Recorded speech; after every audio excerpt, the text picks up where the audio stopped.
Jadi begini Pak Lamsen, kalau Pak Lamsen ingin saya ajarkan perihal Al-Quran, sekali lagi saya disclaimer, saya bukan ekspertis, pertama ya, bukan ahli Quran saya itu, ya, yang mumpuni secara metode keilmuan yang expert gitulah, ya, yang ahli. Tetapi saya bisa paparkan betapa Al-Quran itu adalah kitab suci yang tidak pernah berdusta dan benar adanya. Gitu. Secara apa ya? Secara akal sehat dan rasional. Nah ini syaratnya. Ya. Jadi kalau orang berpikir ya tentang kebenaran Al-Quran dengan rasional dan akal sehat, itu pasti kita dapati kebetulan kebenaran Al-Quran, kan begitu. Ya, contohnya gimana? Al-Quran tuh katanya kitab suci yang terpelihara, diturunkan oleh Allah, kan begitu, kepada Rasulullah Muhammad SAW. Ya, dulu tuh 1400 tahun yang lalu. Nah, katanya dijaga Al-Quran itu ya, oleh Allah begitu dengan segala kekuasaannya. Pertanyaannya, benar kagak nih Al-Quran ya kan? Atau hanya cuman klaim dan omong kosong? Nah, saya berpikir ya, dulu katanya Al-Quran diturunkan ya, diajarkan oleh Rasulullah kepada para murid-muridnya, kepada para sahabatnya, dan kepada para kaum muslimin di awal kedatangan Islam, kan begitu. Di Mekah ya, dan di Madinah ya. Nah, dulu katanya ya kan, ada yang hafal Al-Qur'an. Nah, dulu tuh kenapa? Karena Al-Qur'an itu disampaikan baik talaki, istilahnya itu apa? Dari ucapan ke ucapan, dari hafalan ke hafalan. Benar enggak? Nah, saya uji ya. Oh, benar. Dulu Al-Quran ada yang hafal, sekarang ada nggak? Ada ternyata Pak, gitu loh. Oh berarti benar. Dulu Al-Quran menyatakan tidak ada perubahan-perubahan yang menyelewengkan dari makna yang dari makna-makna yang dimaksudkan oleh Al-Quran itu sendiri. Sekarang ada nggak perubahan-perubahannya dari maknawinya gitu kan? Tidak ada gitu kan? Dulu dinyatakan bahwa Al-Quran itu diturunkan dalam 7 lugot, dalam 7 aksen. Ya, itu dinyatakan oleh sang pembawa Al-Quran itu sendiri, Rasulullah, kepada para sahabat, Sayyidina Ali, nanti ada Ibnu Bisa'ad, sahabat-sahabatnya. Oh, sekarang juga ada orang yang menghafal dari berbagai ragam aksen. Nah, begitu. Tetapi dengan satu makna yang tidak pernah berubah. Benar nggak? Betul. Nah, berarti satu faktanya, ya, jika Al-Quran berkata bahwa dia terpelihara sejak diturunkan, nah sampai sekarang itu terpelihara. Oh, berarti Al-Quran jujur tuh, ya kan? Saya bisa percaya. Kalau dulu dinyatakan ada yang hafal Al-Quran, sekarang tidak ada yang hafal Al-Quran, Al-Quran bohong berarti, kan begitu, tidak terpelihara, kan gitu. Nah, itu contohnya Pak Lamsen.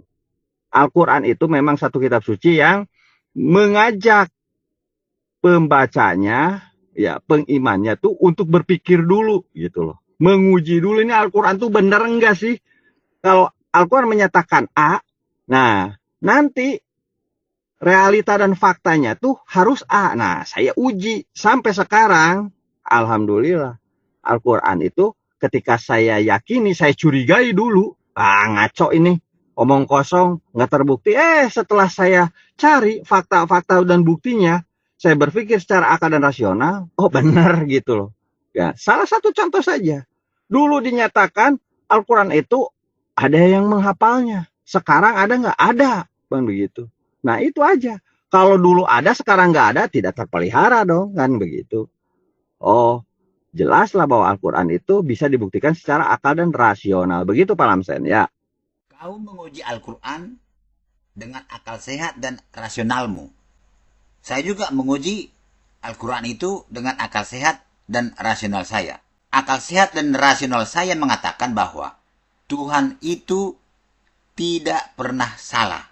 Apa yang dinyatakan oleh Allah harus sesuai dengan kenyataannya. Coba kamu dengar pernyataan Allah Subhanahu wa Ta'ala ini. Al-Quran berkata, Quran surat 14 Ibrahim 52. Al-Quran ini adalah penjelasan yang sempurna bagi manusia, dan supaya mereka diberi peringatan dengannya, dan supaya mereka mengetahui bahwasanya Dia adalah Tuhan yang Maha Esa, dan agar orang-orang yang berakal mengambil pelajaran. Quran surat 11 Hud ayat 1. Alif Lam Ra. Al-Quran inilah suatu kitab yang ayat-ayatnya disusun dengan rapi serta dijelaskan secara terperinci, yang diturunkan dari sisi Allah yang maha bijaksana lagi maha tahu.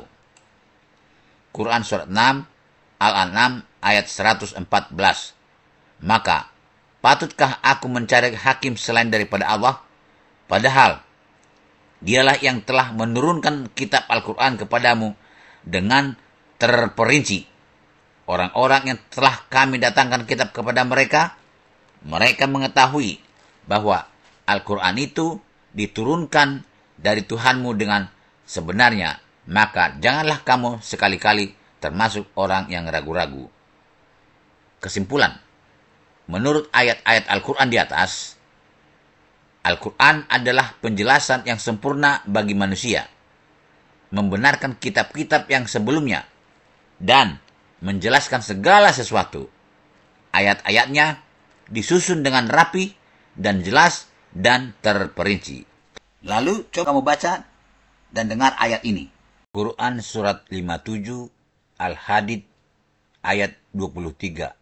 Supaya kamu jangan berduka cita terhadap apa yang luput dari kamu, dan supaya kamu jangan terlalu gembira terhadap apa yang diberikannya kepadamu, dan Allah tidak menyukai setiap orang yang sombong lagi membanggakan diri.